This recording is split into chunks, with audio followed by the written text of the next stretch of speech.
Muy buenos días, es un gusto y saber que nos acompañan el día de hoy en esta continuación de esta semana que preparamos para todos y cada uno de ustedes, esta semana de prevención de la diabetes.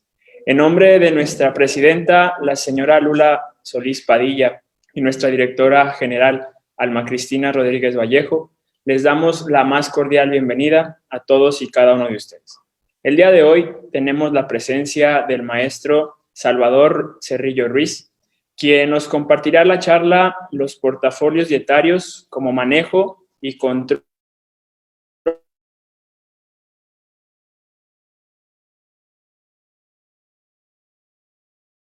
egresado de la licenciatura en nutrición por la Universidad del Valle de Atemajac. Es maestro en docencia superior por la Universidad de Estudios Profesionales de Ciencias y Artes. Tiene líneas de especialización en obesidad mórbida, trastornos alimentarios y educación nutricional.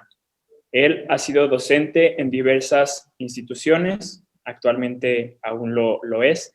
Ha sido ponente nacional e internacional en diferentes universidades y es autor de varios artículos publicados en varios idiomas nacionales e internacionales. Le damos la más cordial bienvenida al maestro Salvador Ruiz. Bien, hola a todos. Pues bueno, muchísimas gracias por la invitación, primeramente al voluntariado del DIF León. Es un gusto estar aquí con ustedes. Y pues bueno, también gracias por la introducción al licenciado Josafat, ¿verdad? Qué gusto verlo por aquí.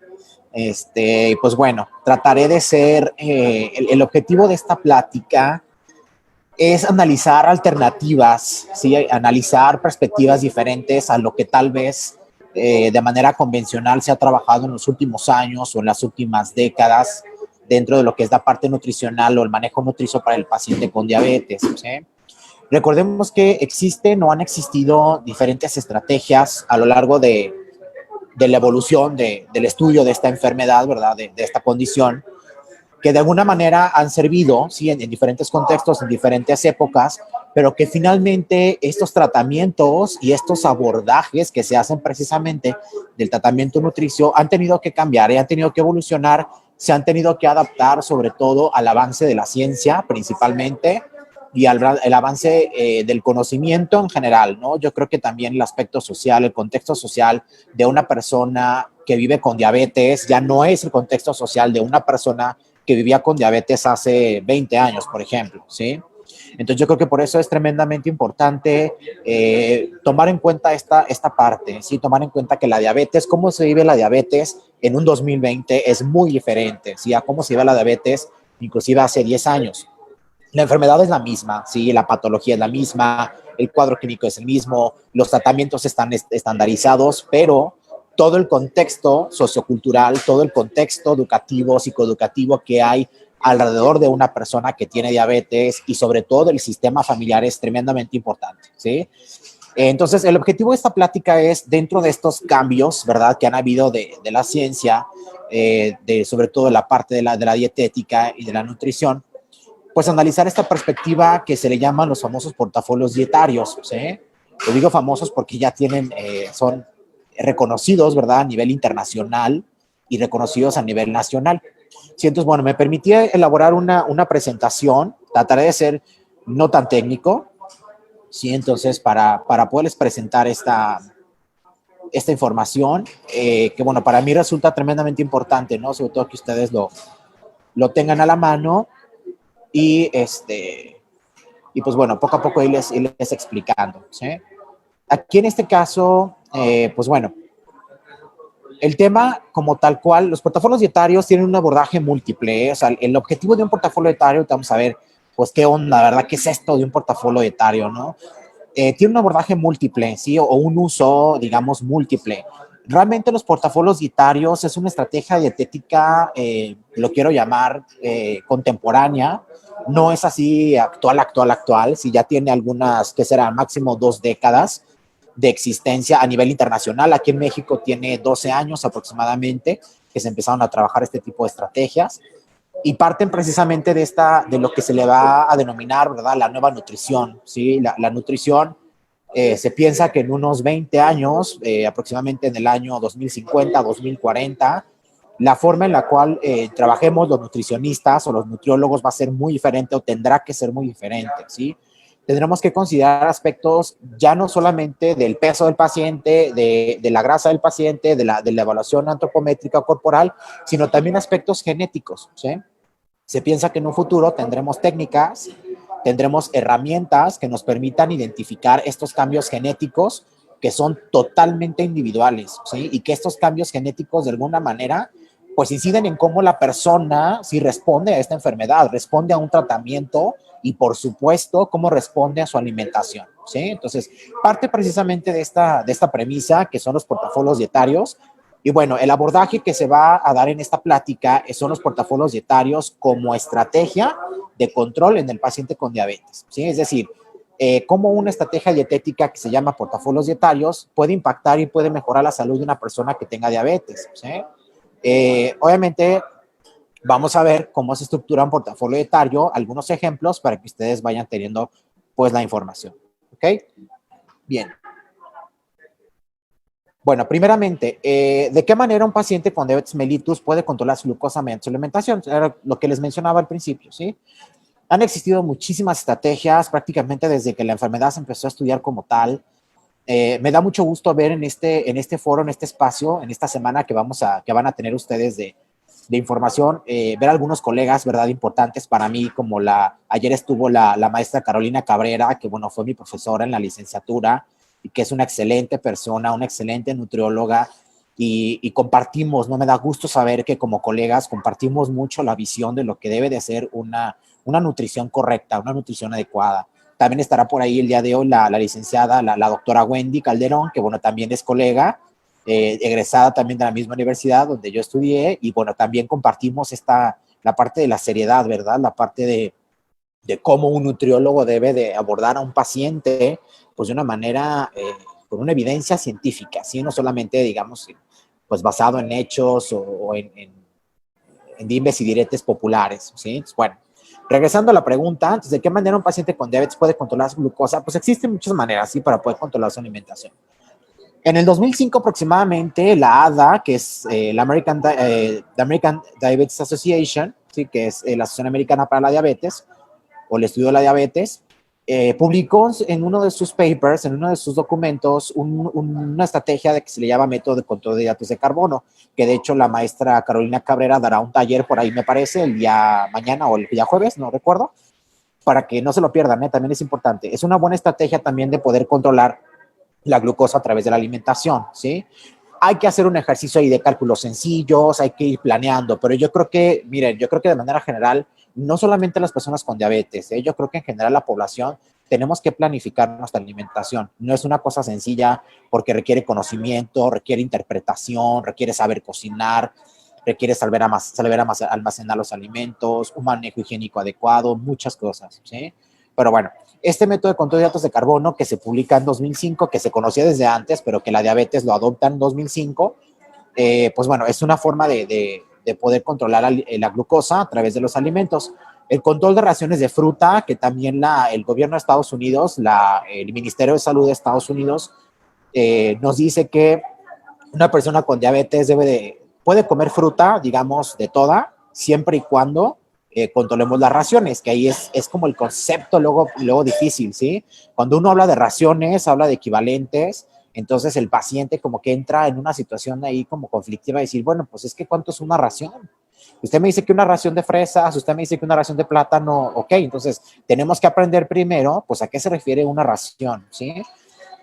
Antiguamente, hasta el año 2006, había otra estrategia que se llamaba el índice glicémico de los alimentos, que de hecho ya se han publicado gran cantidad de documentos con una evidencia muy seria, donde el índice glicémico prácticamente es una estrategia que no tiene impacto, ¿sí? No tiene impacto sobre la hemoglobina glucosilada, no tiene impacto sobre la glucosa de las personas. ¿Qué significa esto? Que la persona puede comer fruta de la que quiera, ¿sí? Aunque esté muy dulce, siempre y cuando controlemos la cantidad y la ración. Esto es tremendamente importante, ¿sí? El Ministerio de Salud de Estados Unidos nos dice que más o menos nos corresponden de 2 a 3 raciones de fruta, raciones, no piezas, ¿sí? Raciones, por eso les decía, tenemos que entender el concepto de ración, ¿sí?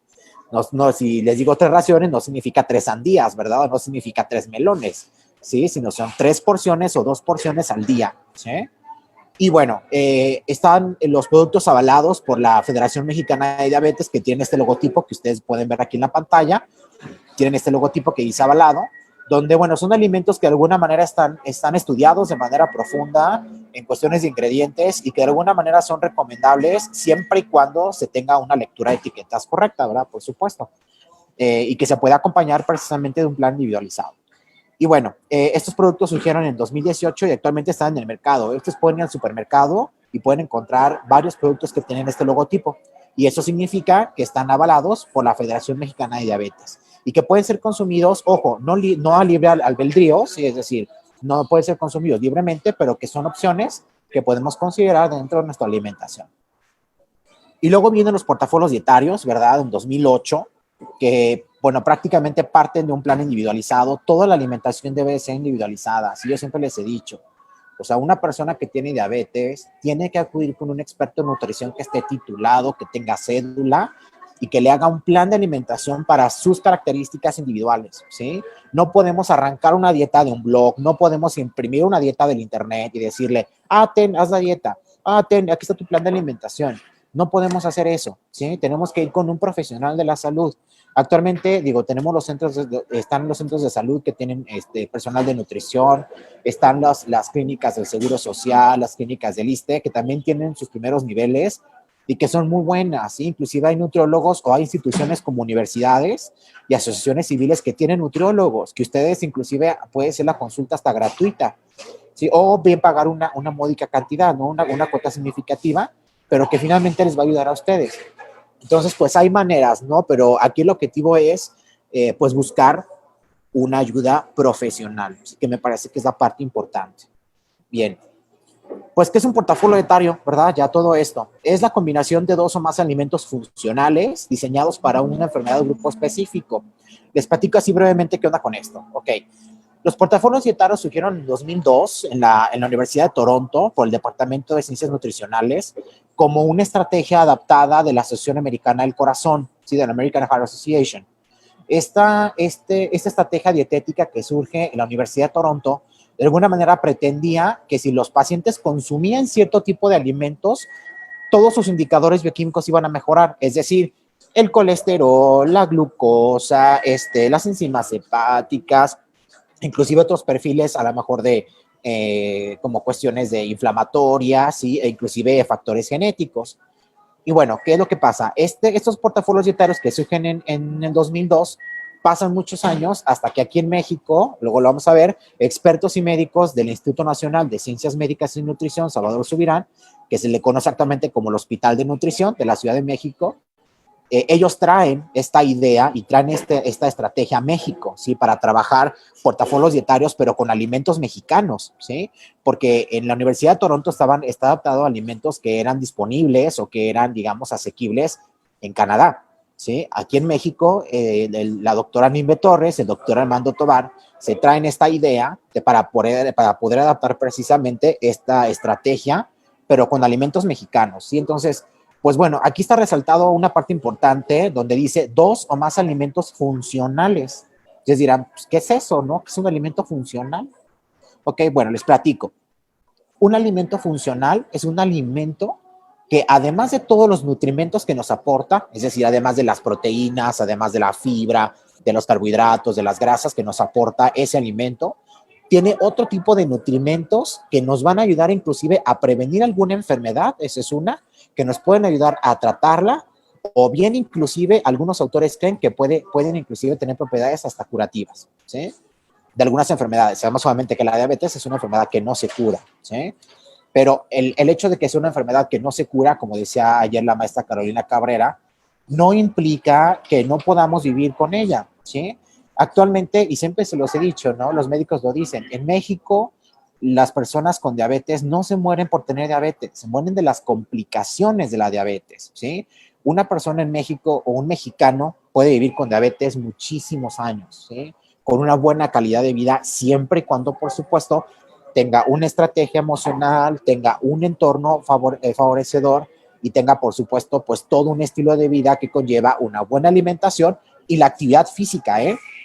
Por ahí es tremendamente importante. Han surgido muchísimos documentos en los últimos meses. Me he encargado de leer estos documentos sobre cómo prescribir un ejercicio físico a un paciente con diabetes. ¿Eh? Es tremendamente importante. Todos deberíamos de hacer ejercicio, ¿eh? Todos. Pero el paciente con diabetes debe de tener también un esquema de ejercicio personalizado en conjunto con un plan de alimentación que le ayude precisamente a mejorar su situación, ¿sí? Su situación de su enfermedad, ¿ok? Bien. Bueno, ¿qué onda con esto de los alimentos funcionales? Como les decía, pues bueno, aquí en México hay un montón, ¿eh? O sea, aquí en México tenemos un montón de alimentos funcionales. Esta fue una publicación que fue parte de un trabajo de mis alumnos de universidad de hace 2 años. Todo un año y medio, estuvieron trabajando en recolectar información sobre alimentos mexicanos. Yo era líder del proyecto, por supuesto, como titular de la materia en la licenciatura. Y bueno, pudimos publicar, ¿verdad?, este artículo que se titula Cocina Mexicana Saludable, una propuesta desde los alimentos funcionales. Aquí les dejo la liga, sí, la liga donde pueden ustedes acceder a este artículo. Es un artículo que publicamos en la revista virtual especializada en gastronomía que se llama Culinaria. Es una revista de la Universidad Autónoma del Estado de México. Y en este artículo ustedes pueden encontrar una lista de todos los alimentos mexicanos y su capacidad funcional. Es decir, no todos los alimentos tienen una alta capacidad funcional, ¿sí? Digamos que lo dividimos en escalas, ¿sí? Aquellos que tienen un nivel alto, aquellos que tienen un nivel moderado, un nivel bajo y un nivel muy bajo, ¿sí? En total me parece que se analizaron 67 alimentos de todo México, los más representativos de la cocina mexicana, porque algunos ni siquiera son originarios de México, ¿eh? O sea, sabemos que hay alimentos que son representativos de nuestra cocina, pero eso no significa que sean originarios de México, ¿sí? O que sean endémicos, sino que fueron traídos a través de la historia y que de alguna manera, pues, participan, ¿sí? Entonces, bueno, de todos estos alimentos que analizamos, que fueron 67 que les decía, los que encontramos, fíjense bien, los que encontramos que tienen la mayor capacidad funcional son el café, ¿ok?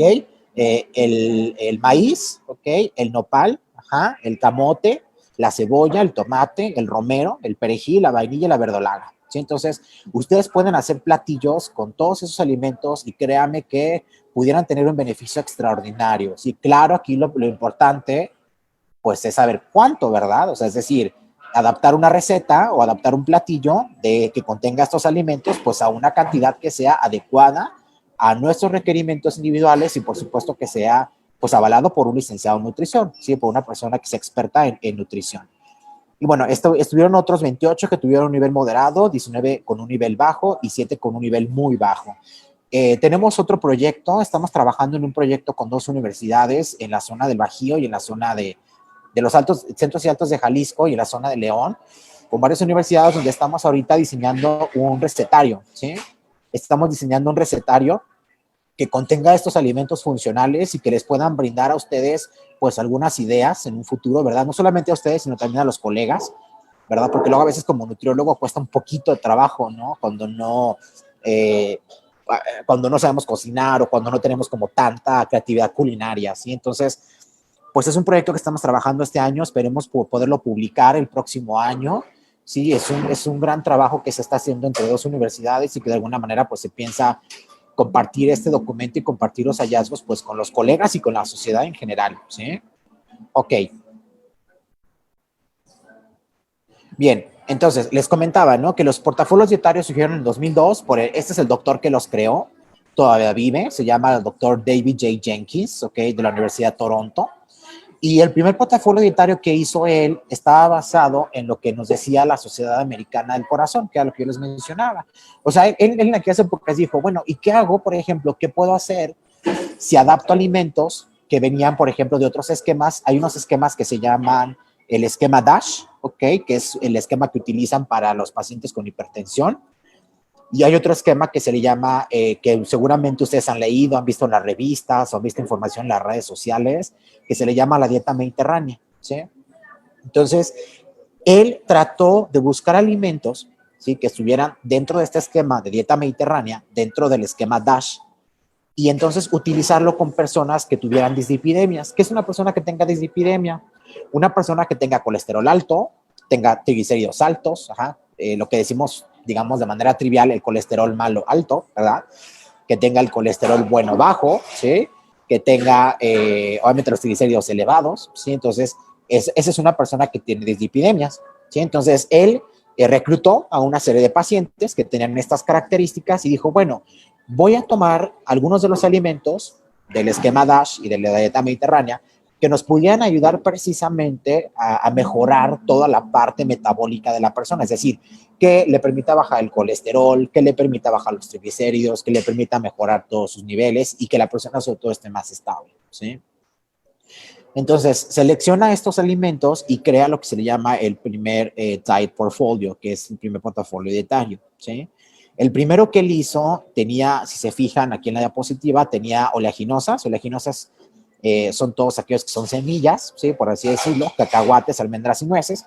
Recordemos que estamos hablando de Canadá, ¿verdad? O sea, ya la disponibilidad de este tipo de alimentos es mucho mayor, ¿sí?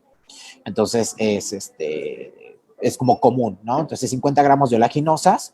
Esto era diario, ¿eh? Lo que tenía que comer diario. 2 gramos de esteroles, que sobre todo estaban en alimentos adicionados. No es que te comía los esteroles, ¿sí? Sino que eran alimentos que estaban adicionados por lo menos con 2 gramos de esterol. ¿Qué es el esterol? El esterol es un homólogo del colesterol. El colesterol es una grasa que está en los tejidos animales, ¿ok? Y el esterol es una grasa, pero que está en el tejido vegetal, ¿sí? Entonces, los esteroles generalmente los adicionaban en las mantequillas, ¿sí? Entonces hacían los famosos shortenings, que le llaman en Estados Unidos o en las culturas inglesas. Es como una especie de mantequilla, donde entonces lo que hacen es la adicionan con estos esteroles y embarraban un pan o embarraban algún alimento, ¿sí? También les daban de 10 a 25 gramos de fibra, que aquí podía ser sin un plántago o avena o cebada, ¿sí? Dependiendo. Y aparte les daban 50 gramos de proteína de soya. La proteína de soya podía ser con soya texturizada tal cual o la proteína en polvo, a lo mejor en bebida. ¿Sí? O sea, le echaban el polvito, hacían la bebida y se la tomaban, ¿sí? Entonces, eso fue lo que hizo el doctor Jenkins en 2002, ¿verdad? Y bueno, observó, ¿verdad? Una vez que concluyó el estudio, fue un estudio de alrededor de 6 meses, más o menos. Al concluir el estudio, se pudo identificar que prácticamente casi todas las personas y todos los participantes que habían seguido este plan de alimentación habían mejorado todos sus niveles, ¿sí? Habían mejorado todos sus indicadores y entonces él dijo, bueno, pues yo creo que puede ser una buena estrategia que precisamente está adaptada de otro tipo de proyectos o de otro tipo de esquemas como la dieta DASH, ¿verdad? O como la dieta mediterránea, y que entonces pudieran ser útiles en otra parte del mundo, por ejemplo, ¿sí? Entonces, esto sucede en Canadá, estamos hablando de 2002, ¿verdad? Hace 18 años, por eso les decía, no es tan contemporáneo el uso, pero bueno, así se crean, se originan estos portafolios dietarios, ¿sí?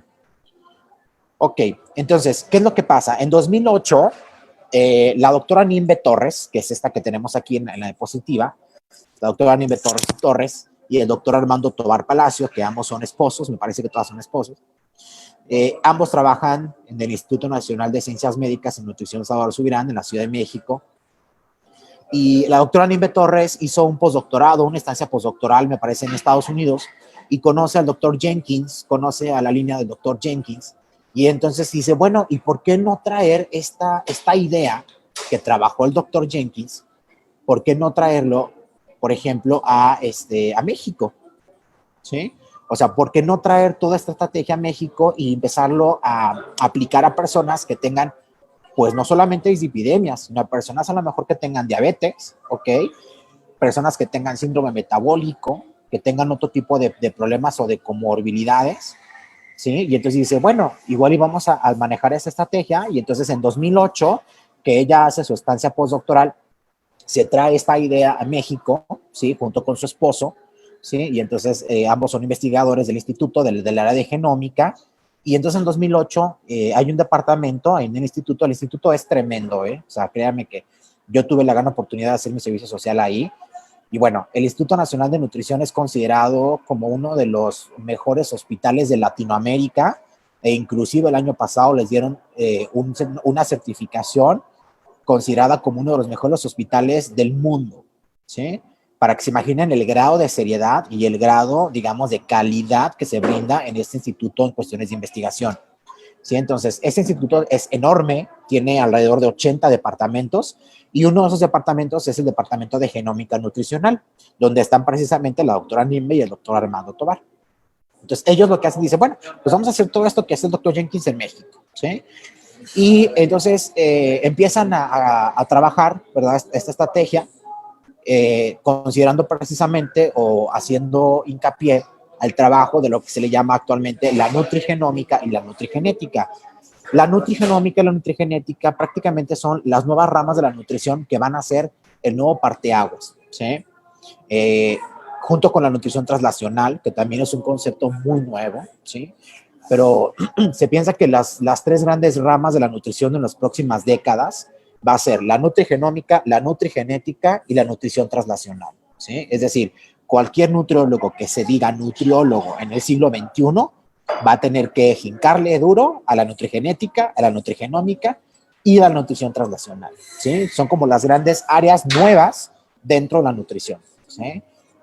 ¿Por qué? Porque la nutrición avanza, la nutrición ya no es igual, ¿sí? La nutrición tiene que ir mejorando, tiene que ir ya adaptándose a cambios que no solamente tienen que ver con la grasa, no solamente tienen que ver con el peso o con la estatura, sino la respuesta genética, ¿sí? No todos los seres humanos tenemos esa misma respuesta. Entonces, precisamente es importante entender cómo esta respuesta individual puede llegar a afectar una dieta o cómo una dieta puede llegar a afectar tu expresión genética. ¿Sí? Y inclusive hay algunas cuestiones prácticas que se han hecho en los últimos años, pero que no tienen la fortaleza científica porque todavía está en pañales. La nutrigenómica y la nutrigenética son ciencias que son muy nuevas, que todavía están prácticamente en pañales, ¿sí? Les comparto, por ejemplo, aquí, cómo fue todo este asunto de las ciencias de la nutrigenómica y la nutrigenética, como para que vayan entendiendo un poquito, ¿sí? Bien. En este caso, pues bueno, tenemos, perdón. Bien, las ciencias ómicas, como yo les mencionaba, ¿verdad? Son las ciencias que permiten estudiar el número de moléculas, según el concepto de Frigolet, ¿verdad? Implicadas en el funcionamiento del organismo. Las ciencias ómicas es la base, o digamos fue la cuna de lo que actualmente es la nutrigenómica y la nutrigenética, ¿sí? Las ciencias ómicas surgen en la década de los 80 y agrupan a un gran número de ciencias, ¿ok? Que es la genómica, la transcriptómica, la proteómica, la metabolómica y la epigenética. Aunque sabemos que actualmente ya se proponen otras ciencias ómicas. La genómica, por una parte, estudia los genes, ¿sí? Se fijan, todas tienen la terminación ómica, genómica, transcriptómica, proteómica, metabolómica. Entonces, por eso se les llamó ciencias ómicas, ¿sí? La genómica, pues como lo dicen, ¿no? Estudia los genes, la transcriptómica estudia los transcritos de ARN, es decir, cómo los nutrimentos afectan o cómo afectan la expresión de genes específicos. La metabolómica, que estudia los metabolitos, que es, aquí tiene que ver como con los desechos del organismo, los desechos metabólicos, cómo lo afecta. Y la proteómica, que es la acción de las proteínas, obviamente a nivel genético y en respuesta de ADN. Y la epigenética, que aquí entran precisamente los portafolios dietarios, que es el conjunto de procesos mediante los cuales se regula la transcripción de los genes, es decir, cómo una estrategia, ¿sí?, puede llegar a afectar la expresión genética de una gran población. Y de hecho, en 2015, que yo conocí esta estrategia de portafolios dietarios, en un congreso con la doctora Nimbe Torres, precisamente, ella comentaba que los portafolios dietarios pudieran ser el futuro de la salud pública, ¿sí? No sé si se enteraron, pero el día de ayer, el Instituto Nacional de Salud Pública, junto con la Secretaría de Salud, ¿verdad? Estuvo ahí el doctor Hugo López-Gatell, estuvo el encargado del Instituto Nacional de Salud Pública en la Ciudad de México, presentaron los datos de la última ENSANUD, de la ENSANUD 2018-2019. Y pues es de espantarse, ¿verdad? Es de espantar con las cifras que publicaron el día de ayer. ¿Cuál es el perfil, cuál es la proyección de la salud pública en México en la próxima década? Y es preocupante, ¿verdad? Y si a eso le sumamos todavía una pandemia, pues creo que un poquito más.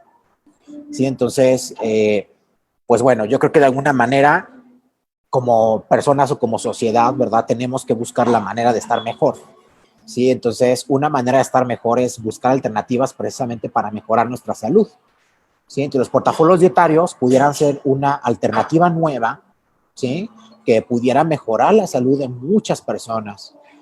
En algunas proyecciones que se hicieron por ahí, la doctora Nimbe Torres decía que si los portafolios dietarios, por ejemplo, se pudieran llevar a nivel nacional, es decir, que si los diferentes sectores estatales, los diferentes sectores municipales de salud llevaran a cabo esta estrategia, pudiéramos incidir en millones de personas que tienen enfermedades, ¿sí? Y entonces aquí, por ejemplo, los portafolios dietarios pudieran tener un gran alcance en la salud pública.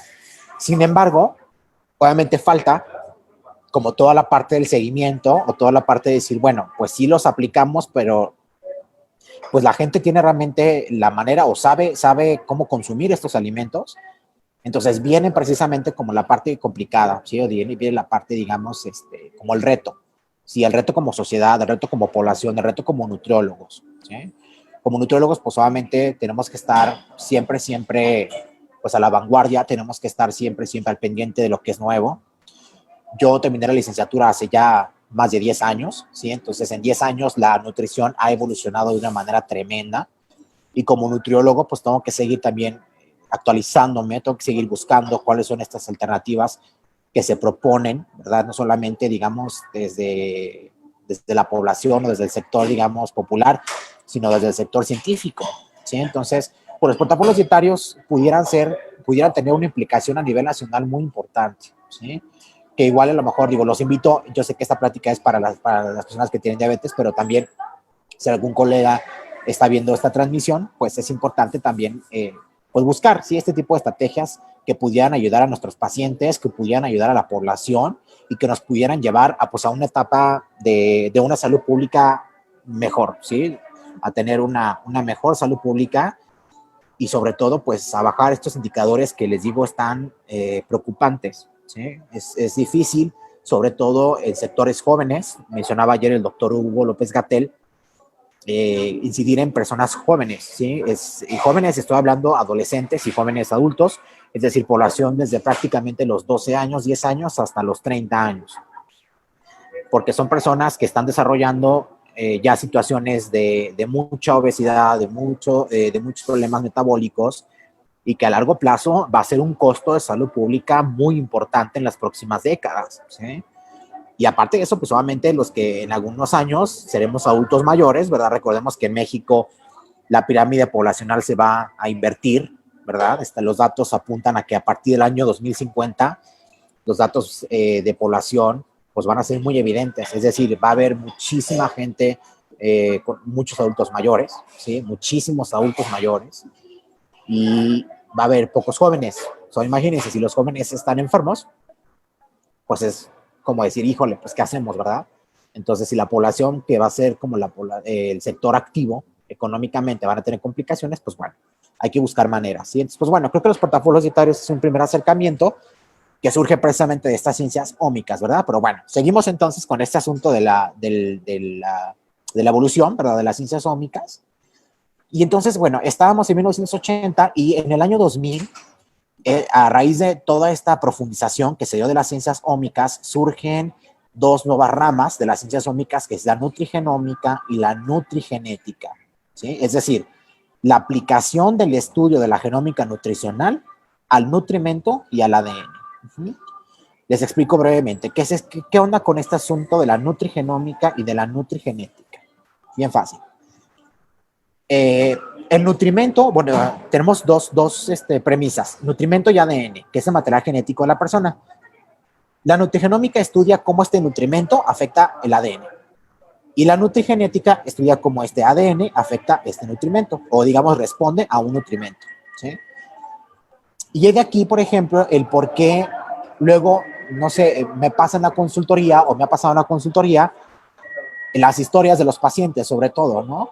Que dicen, es que, ¿sabes qué? Yo no puedo comer tal alimento, porque si como tal alimento me salen granos, porque si como tal alimento me da dolor de cabeza, o por ejemplo, yo no puedo comer después de tal hora porque resulta que empiezo a subir muchísimo de peso, ¿sí? Entonces, es cierto, todo eso que dicen los pacientes, todo eso es cierto, ¿sí? O sea, realmente la respuesta alimentaria es totalmente individual. No podemos generalizar respuestas alimentarias, o sea, eso es imposible, ¿sí? Claro que el entender cómo responde a un alimento de forma específica a una sola persona es complicado, porque no tenemos técnicas, porque no tenemos, digamos, una manera, no tenemos una herramienta que nos diga, es que fíjate que a este paciente, si le das huevo, por ejemplo, le va a pasar esto. O a este paciente, por ejemplo, si le das leche de vaca, le va a pasar esto en el estómago. O no sabemos, por ejemplo, si este paciente que tiene diabetes, si le das tal alimento, a lo mejor puede desarrollar cáncer, ¿sí? Entonces, son situaciones que son totalmente individuales y que aquí viene precisamente el reto, ¿sí? Donde entonces esta parte de la genética y la nutrición tendrán que decirnos en un futuro, pues, cómo responde, ¿sí? Y está todavía en pañales, pero el hecho de que esté en pañales no significa que no lo podamos estudiar, no significa que no podamos incursionar o que podamos, digamos, tal cual decirlo, valga la redundancia, pues que no podamos empezar, ¿sí? Empezar a trabajar otro tipo de esquemas dietéticos, ¿sí? Yo le digo, otro tipo de planes de alimentación. Porque siempre le he dicho, o sea, los pacientes no pueden estar en restricción todo el tiempo, ¿sí? Luego, en muchas ocasiones, es como la creencia de decir, bueno, si necesito bajar de peso, todo el tiempo tengo que estar en restricción, o si necesito bajar de peso, me tengo que poner una dieta que sea demasiado estricta y entonces me da muchísima hambre. O si es un paciente con diabetes, por ejemplo, le da muchas ganas de alimentos que tengan mucho azúcar simple y no buscamos alternativas, por ejemplo, para el paciente.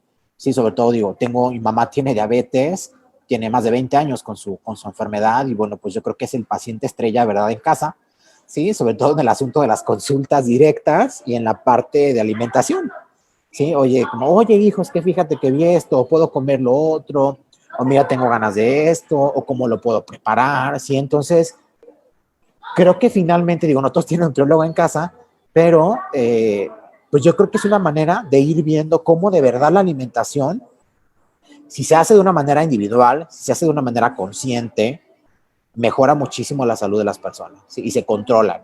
Sobre todo aquí recordemos que el objetivo de un paciente con diabetes, los objetivos, mejor dicho, siempre es tener un control glucémico adecuado, controlar su peso, que es tremendamente importante, y pues evitar complicaciones, ¿sí? Como yo les mencionaba, o sea, el paciente no se muere por tener la pura diabetes, el paciente fallece por complicaciones de esa diabetes, ¿sí?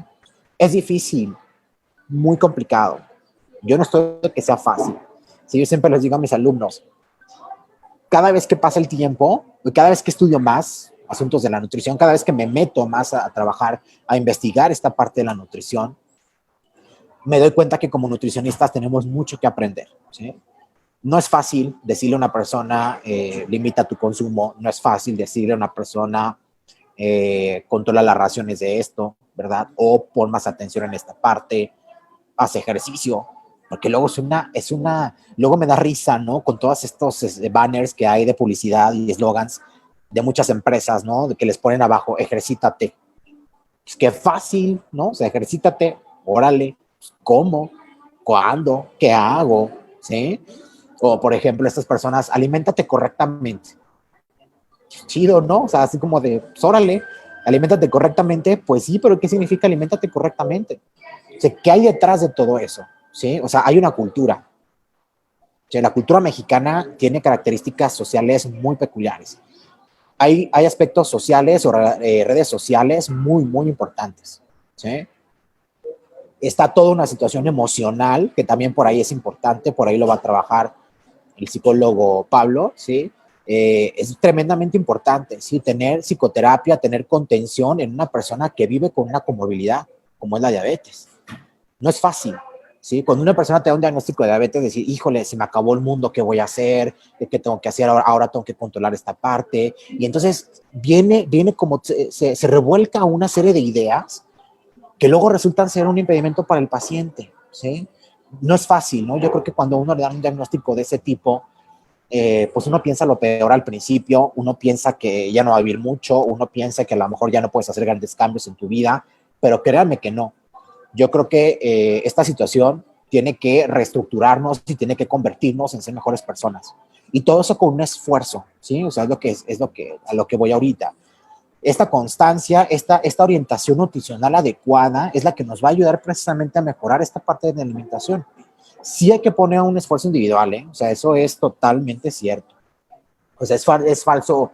Luego, la cultura mexicana es muy dada como a trabajar el asunto mágico. Decía por ahí Raúl Velasco, ¿no? México mágico. Sí, con magia todo quiere. Sí, entonces, pues también el asunto de la ayudadita, la pastillita, el polvito, no sé, no. O sea, no son soluciones a corto plazo.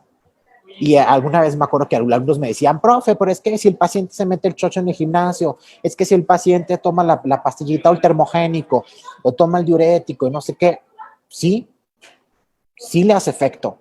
Si baja de peso, si aumenta su masa muscular, sí. Pero ¿qué hay atrás de eso? ¿Sí? ¿Qué hay a largo plazo? O sea, ¿qué le va a hacer esa pastillita para bajar de peso? ¿Qué le va a hacer ese chocho de la proteína? ¿Qué le va a hacer el comer de esa manera? O sea, tenemos que ver en más allá. ¿Sí? Entonces, como nutricionistas, como nutriólogos, siempre tenemos que considerar todo lo que hay alrededor de ese plan de alimentación, que no es sencillo. ¿Sí? Entonces, pues bueno, digo, como nutriólogos también ya no es solamente la parte ahora, como les mencionaba, del peso y la talla, sino ahora también la parte genética, ¿sí? Como lo plantea precisamente la genómica nutricional. Es decir, pues si el paciente me está diciendo que a lo mejor si come cacahuates le sale acné, pues entonces dile que no coma cacahuates, ¿sí? Es como, por ejemplo, luego recuerdo mucho a los pacientes que sufren de cuadros migrañosos, de migraña, que les da migraña. Es que si como chocolate me da migraña, es cierto. O sea, tienes toda la razón, ¿sí? Es que no puedo comer nueces porque me salen granos. Está bien, tienes toda la razón. O sea, tu respuesta individual es así. Pero hay que entender, ojo, fíjense bien lo que estoy diciendo. Tu respuesta individual, así de simple, ¿sí? No es para todos, solamente es individual, ¿sí? Ok, bueno, regresamos a la parte de la genómica nutricional. Entonces, bueno, en el 2000 se crean estas ciencias, que es la genómica nutricional, y en 2008, como les mencionaba, llega a México, ¿verdad? Con los trabajos de la doctora Niembe Torres y el doctor Armando Tobar. Ok, y entonces, pues bueno, en México se empiezan a crear los portafolios dietarios para diferentes enfermedades. Los que se han creado, los que tienen mayor cantidad de estudios son estos tres, que son para pacientes con dislipidemias, para pacientes con síndrome metabólico y con diabetes mellitus tipo 2. ¿Sí? Entonces, ¿en qué consisten estos portafolios dietarios? Ahí les va. Para el paciente con dislipidemia se les dio una dieta de soya y fibra soluble, ¿sí? Para el síndrome metabólico se les dio una dieta que tenía proteína de soya, es decir, en polvito, ¿sí? Se preparaba en bebida, más nopal deshidratado. Este que está aquí, que les pongo aquí al lado, fue la marca que usaron, ¿eh? O sea, se lo estoy poniendo porque fue la marca, no es propaganda, sino es la marca que utilizaron en el estudio, ¿sí? En esas investigaciones. Les dieron semilla de chía y les dieron avena. La avena que utilizaron era Quaker, pero esa avena de esa que tenemos aquí en hojuelas, ¿sí?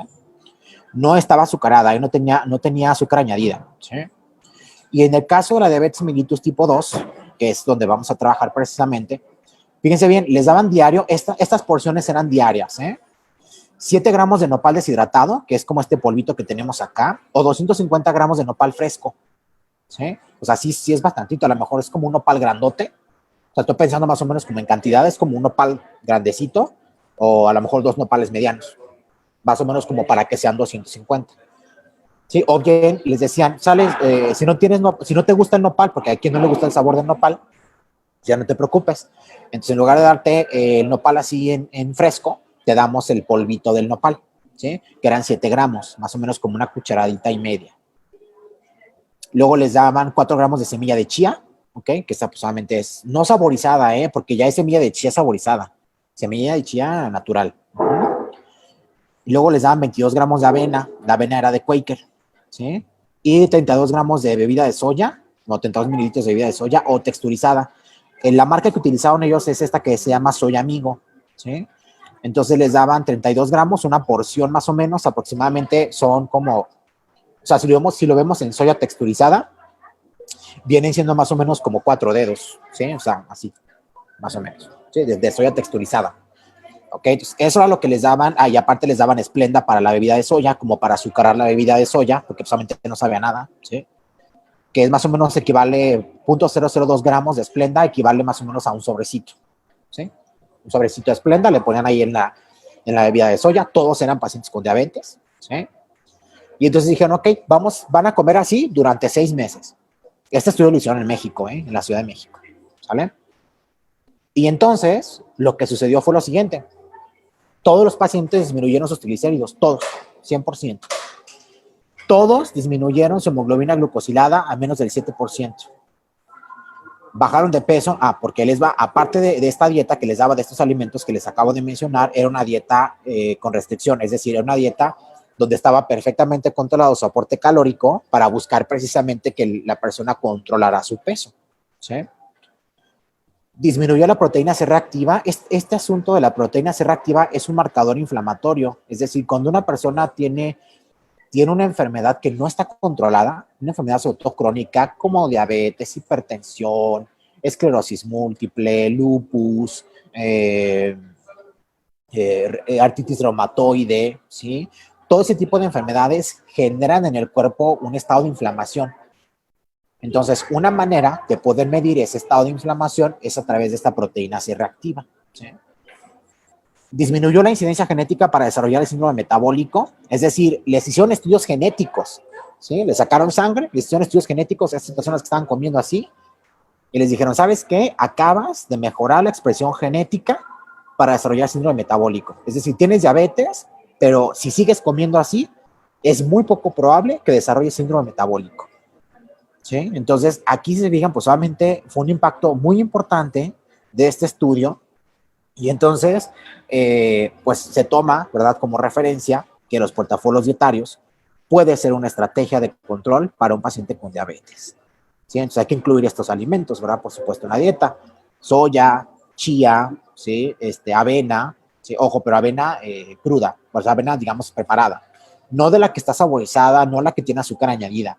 Por ejemplo, para poder azucarar la avena, también le puedes poner un sobrecito de Splenda, ¿sí? O un sobrecito de edulcorante. Y por ejemplo, en el caso de la soya, ¿verdad?, pues puede ser texturizado, puede ser en forma de bebida, ¿sí? Entonces, pues, bueno, son alimentos que de alguna manera están en la cultura mexicana, sí, que a lo mejor, por ejemplo, en el caso de la chía, ¿verdad?, en el caso de la avena, que son, digamos, a lo mejor alimentos que podemos encontrar en el supermercado, que podemos encontrar en el mercado, y que son cereales que son, digamos, no tan caros, ¿sí? Entonces son alimentos que podemos incorporar en la dieta, sobre todo los pacientes que tienen diabetes mellitus, y mejorar estos aspectos, ¿sí? Entonces, pues esta es una forma también de impactar, de mejorar la salud de la persona que tiene esta enfermedad, ¿sí? Ok, bueno, pues ya para terminar, por si hubiera ahí alguna pregunta, ya para ir concluyendo nuestra plática, pues bueno, número 1, pues no hay una panacea o un método único para mejorar la alimentación. Esto que yo les propongo es una propuesta, valga la redundancia, ¿verdad? Esto que yo les platico es una propuesta de las que vimos que existen, ¿sí? La Federación Mexicana de Diabetes tiene cursos, tiene talleres, ¿verdad? Tiene recetarios que ustedes pueden incluir dentro de su estilo de vida. Entonces, no hay una panacea, si no hay un método único que, digamos, me permita mejorar o que te diga, con este método te vas a controlar solamente. No, porque no solamente es el puro plan de alimentación, sino también son otros aspectos que son tremendamente importantes, ¿sí? La salud social, por ejemplo, la salud emocional y la parte física, ¿ok? Número 2, todo tratamiento nutricio debe ser personalizado y diseñado por un profesional de la salud, en este caso un profesional de la alimentación, que tenga título y cédula, ¿sí? Puede ser un dietista, puede ser un licenciado en nutrición, puede ser un médico que tenga maestría o posgrado en nutrición, pero siempre y cuando sea profesional, ¿sí? Porque yo luego les digo, decía ayer también la maestra Carolina Cabrera, a mí me ha tocado pacientes que luego van, también como nutriólogos, aguas, como nutriólogos, híjole, no me gusta hablar más del gremio, ¿sí? Ni para nada, pero hay conductas que luego no resultan ser éticas, ¿sí? Entonces, un nutriólogo tampoco te puede prescribir insulina, ¿sí? O sea, yo como nutriólogo no tengo el permiso, no tengo la capacidad médica, ¿sí? Porque mi formación no me la da. Si yo no tengo la formación especializada para poderte dar una prescripción de insulina, yo lo que te voy a dar es un plan de alimentación, ¿sí? Que sea individualizado, te voy a hacer una evaluación del estado nutricio y te voy a decir, fulano, fulana, tu condición es esta. Y vamos a empezar a trabajar de esta manera, vas a comer esto, esto, esto y esto, y vamos a medirte, ¿sí? Eso hace un nutriólogo, ¿sí? O un médico o un dietista, médico con especialidad en nutrición. Número 3, la inclusión de alimentos funcionales mexicanos es una excelente alternativa para mejorar nuestra respuesta genética a enfermedades. Así como les mencionaba, los alimentos funcionales mexicanos, ya les compartí el artículo por ahí, búsquenlo, hay una lista de alimentos mexicanos que tienen alto potencial funcional y que muchos son baratos, ¿eh? O sea, algunos de ellos son especias, son condimentos que podemos incluir en nuestros platillos, sí, que podemos ponerle ahí en el alimento y que inclusive potencializan el sabor del alimento, ¿sí? Entonces, son ricos, ¿ok? Y como último, el mejor tratamiento es aquel que se acompaña de psicoeducación, plan de alimentación individualizado y prescripción de ejercicio físico, ¿sí? Entonces, son los 3 ejes que tiene que tener cualquier persona que tenga o que viva con diabetes, ¿sí? Psicoeducación. ¿A qué me refiero con psicoeducación? Me tienen que decir cómo controlarme. Si sufro ataques de ansiedad, pues tengo que ir a psicoterapia para que me den técnicas de manejo de ansiedad, de manejo de estrés, ¿sí? Si no sé leer etiquetas, pues bueno, voy con un nutriólogo que me diga cómo leer una etiqueta, ¿sí? Cómo interpretarlo de los sellitos, cómo interpretarlo de que si dice exceso en calorías, que si trae una leyenda de no sé qué, o sea, cómo interpretar esas cosas, eso es psicoeducación. Probablemente, ¿quién te lo va a brindar? El experto, ¿sí? No me lo va a dar las redes sociales, no me lo va a dar un Instagramer, no me lo va a dar un YouTuber, me lo va a dar un especialista, ¿sí? Una persona que sea profesional. Plan de alimentación individualizado, que eso solamente te lo va a dar el profesional de la alimentación, ¿sí? En el internet hay muchísimas dietas, muchísimas. Inclusive hay hasta aplicaciones, tú le bajas en el celular, hay aplicaciones muy interesantes. Tú bajas, le pones tu peso, pones tus características particulares y te arroja casi qué es lo que tienes que comer, ¿sí? Pero eso muchas veces no está adaptado ni a tu presupuesto, porque esa es la realidad, ¿sí? O sea, hay gente que dice, oye, es que me pone aquí la aplicación Salmón y voy y me cuesta 300 pesos el kilo, ¿sí? Pues solamente no tengo para comprar salmón, ¿sí? Entonces, el plan de alimentación tiene que estar adaptado a las características del paciente, por eso debe ser individualizado. ¿Ok? Y finalmente la prescripción de ejercicio físico, que aquí, por ejemplo, entrarían los expertos, que serían los licenciados en activación física o los licenciados en fisioterapia, ¿sí? Pero que tengan un título universitario, que tengan una formación universitaria, donde te prescriban un plan de activación física y que ese plan no te genere problemas a largo plazo.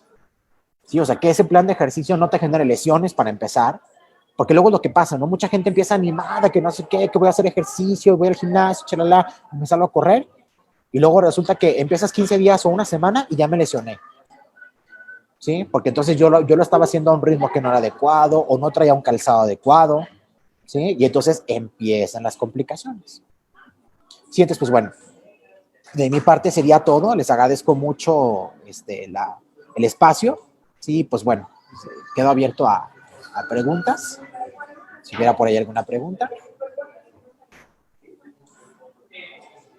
Profesor, muchísimas gracias por su tiempo, por esta charla que nos comparte. Y pues aquí tengo a mi directora de área, la licenciada Luz Rivera, la cual le voy a ceder la palabra para, creo que hay algunas preguntitas del público, igual para que ella pueda interactuar un poquito con usted y ella cierre esta charla. Muchísimas gracias por su tiempo. Gracias.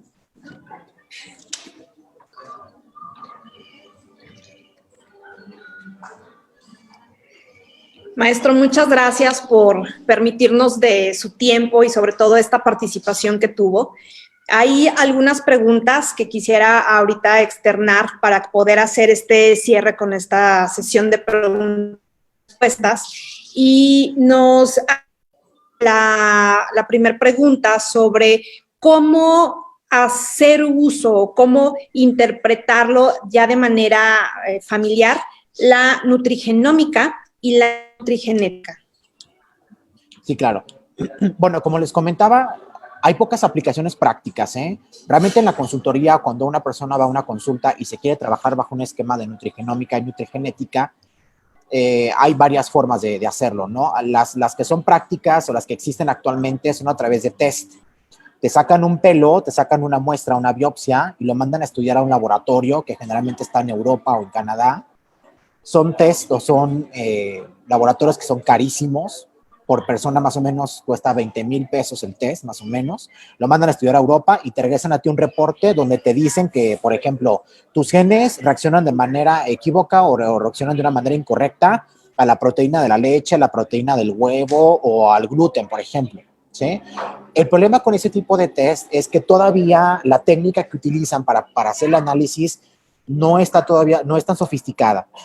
Entonces, al no ser tan sofisticada, digamos que existe un sesgo siempre, ¿sí? Desde la parte de la consulta, yo lo que trabajo siempre es tratar de poner alimentos funcionales, como les mencionaba, es decir, dentro de la lista de alimentos, que por lo menos, estoy hablando de un porcentaje general, que por lo menos el 60% de los alimentos que consumas en un día estén en esta lista de alimentos funcionales, ¿sí? Es decir, que consumamos a lo mejor avena, ¿verdad? Que consumamos chía, oleaginosas, a lo mejor soya, bebidas de soya, obviamente que no contengan azúcar añadida, ¿verdad? Entonces, son, digamos, maneras en las que se puede trabajar. Aquí en México, obviamente, como les mencionaba, todavía estamos muy en pañales y lo que existe a nivel nacional son estos tipos de test que les mencionaba y yo por lo menos en la consulta o lo que podemos trabajar en familia es que nuestra alimentación, nuestros platillos que consumamos todos los días, sean preparados con por lo menos un 60-70% de estos alimentos funcionales. Como les decía, por ahí está la liga del artículo, sí que ustedes pueden consultarlo y ahí viene la lista de alimentos que ustedes pudieran incluir dentro de la alimentación familiar. Muy bien, de acuerdo, muchas gracias por esta respuesta. Y nos llegó también otra pregunta, ¿qué es la psicoeducación? Sí, la psicoeducación es una herramienta que se maneja ya desde hace bastante tiempo. Parte del asunto de cómo una persona puede ser entrenada de manera emocional para una respuesta de estrés. Es decir, a través de diferentes estrategias, aquí yo no soy experto en salud mental, pero como a través de este tipo de estrategias mentales, por ejemplo, hablaba yo de la ansiedad, ¿sí? Actualmente ahorita están trabajando muchísimas estrategias de ansiedad para controlar el estrés, ¿verdad? Como los famosos, el mindfulness que le llaman, ¿verdad? El yoga, ¿verdad? La meditación, que son estrategias de psicoeducación, que es lo que hacen, entrenar la mente, por así decirlo, para poder controlar un aspecto específico, en este caso es la ansiedad. Se ha visto o se ha demostrado que muchísima gente come por ansiedad. Es decir, te da muchísimos nervios, te da muchísimo estrés, entonces quiero una galletita, quiero algo dulce, quiero no sé qué. Y entonces ese tipo de situaciones que generan un estrés, ¿sí? Entonces son controladas a través de herramientas como la meditación, como el yoga, como el mindfulness. Y entonces la persona aprende a controlar, se va entrenando, ¿sí? Y entonces dice, ok, si tengo hambre, bueno, si tengo ansiedad, entonces mejor hago una técnica de respiración, hago una técnica de yoga, me controlo y evito consumir ese alimento que probablemente me haga daño. Sí, entonces la psicoeducación es eso, es brindar herramientas para controlar algún aspecto en específico, aquí estamos hablando de la alimentación, que digamos me cause un malestar, sí, que en este caso sería el estrés, la ansiedad, ¿sí? Muchas gracias. Y por último, nos llegó también otra pregunta sobre cuáles serían los pasos adecuados para hacerme llegar de especialistas en torno a la salud, a la activación física, a la salud física y a la nutrición. ¿Cómo sería el orden más adecuado o ideal a dar este seguimiento médico de mi familia? Sí, yo creo que, miren, siempre debemos de partir de un diagnóstico, ¿sí? Siempre. Me parece que el orden adecuado pudiera ser médico general, ¿sí? No hablamos de especialidad. Bueno, en el caso de una persona con diabetes puede ser un endocrinólogo o un médico familiar, ¿verdad? Puede ser, que nos haga un diagnóstico general, después acudir con un nutriólogo y finalmente con un licenciado en activación física. Me parece que ese sería el orden adecuado. Primero tener un médico, un diagnóstico médico, un diagnóstico nutricional y después un diagnóstico de ejercicio y de esfuerzo físico. ¿Sí? Yo creo que esa sería como una buena ruta para poder integrar un cambio. Obviamente eso lleva tiempo, ¿no? Porque hay que ir con el médico y el médico nos pide laboratorios. Entonces hacemos laboratorios y nos da un diagnóstico. Luego vamos con el nutriólogo nos mide, nos pesa y nos da una dieta. Entonces ya sabemos cómo estamos. Y luego al final, por ejemplo, vamos a buscar un gimnasio, vamos a buscar un espacio físico, pero entonces una persona experta en esa área me tiene que decir qué tipo de ejercicios hacer, cuánto tiempo, cuántos días ir, qué tipo de calzado tengo que utilizar. ¿Sí? Entonces yo creo que todo lleva un tiempo, pero me parece que ese sería lo más recomendable. Primero acudir con un médico, después con un licenciado en nutrición o con un nutricionista y finalmente con un especialista en ejercicio físico. De acuerdo, maestro. Muchas gracias por estas aportaciones y por este conocimiento. Es de mucha importancia para el DIF poder tener esta comunicación con la sociedad. El punto importante, el punto focal, lo que interesa es poder prevenir este tipo de condiciones médicas que sabemos que no es un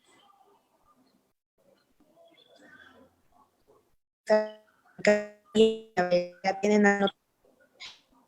incluso que enfermedad, sino prevenir, trabajar el DIF desde origen de la familia y el poder hacerlo, en alguna otra charla habíamos dicho, todos tenemos el origen de la misma cocina, donde puede salir alimentos que dan estas facilidades, como lo comentaba el maestro en su charla, que pueden ser precisamente estos alimentos y sobre todo también alimentos mexicanos que formen parte de la solución o de la prevención de enfermedades y que simplemente es un estilo de vida y no consideráis un futuro también en el ser que derivada de se tiene al final de eso durante el proceso una discapacidad que deriva precisamente de esto y que justamente el poder conocer esto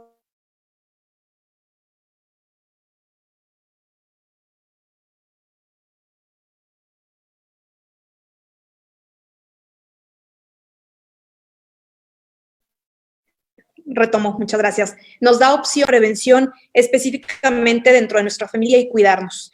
Muchas gracias en nombre de nuestra presidenta, la señora Lula Solís Padilla, y de nuestra directora, la licenciada Alma Cristina Rodríguez Vallejo, quienes están muy presentes en estos temas que interesan mucho poder transmitir a la sociedad, que interesa mucho poder transmitir a nuestros grupos vulnerables, que son adultos mayores, personas que ya tienen alguna discapacidad, personas que consideramos, muchas veces lo hemos pensado así como ciudadanos, el poder tener una disciplina en los alimentos, una buena consideración de alimentos a veces requiere mucho esfuerzo, mucho conocimiento o mucha inversión.